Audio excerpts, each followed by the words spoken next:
ევროპის ზოგიერთი ქვეყანა საზოგადოებრივი თავშეყრის ადგილებში ბურქას მუსლიმ ქალთა თავსაბურავის ტარების აკრძალვის ინიციატივით გამოდის. მუსლიმთა ტრადიციული სამოსის მოხმარების რეგულაციისათვის საფრანგეთის უზენაეს სასამართლოს ქვეყნის პრემიერ-მინისტრმა კანონპროექტის ინიციატივით მიმართა. ცოტა ხნით ადრე საფრანგეთის პარლამენტმა მუსლიმი ქალების თავსაფარსა და კაბას ეგრეთ წოდებულ ნიქაბს ფრანგული ღირებულებებისთვის მიუღებელი უწოდა. 6 თვიანი მოსმენის შემდეგ კი საპარლამენტო კომისიამ სამოსის საზოგადოებრივ ტრანსპორტში, სკოლებში, საავადმყოფოებსა და სამთავრობო შენობებში ტარება აკრძალა.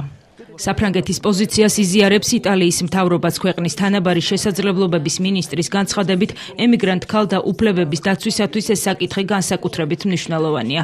ბურქას მოხმარების შესახებ სპეციალური კომისია შეიქმნა დანიაში. ჩვენ არ გვინდა რომ საჯარო პირები ბურქას ან ნიქაბს ატარებდნენ. აუცილებელია იმ ადამიანის იდენტიფიცირება, რომელსაც საზოგადოებასთან კონტაქტი აქვს. ვაღიაროთ, რომ ეს თავს მოხვეული კანონებია. ამ ინიციატივამ ევროპაში მცხოვრები მუსლიმების გაღიზიანება გამოიწვია, მათი შეზღუდვა ტრადიციების შეურაცხყოფად მიიღეს. კრიტიკოსები კი აცხადებენ, რომ საკითხი ინდივიდუალური არჩევანის თავისუფლებას ეხება. ერთ-ერთი მუსლიმი ქალი, რომელიც თავს უბრალოდ მერიენად წარადგენს, აცხადებს, რომ თუ ეს კანონი ძალაში შევა რელიგიური ტრადიციის თანახმად, მასაც და ევროპაში მცხოვრებ ყველა მუსლიმ ქალსაც გარეთ გასვლა აეკრძალება.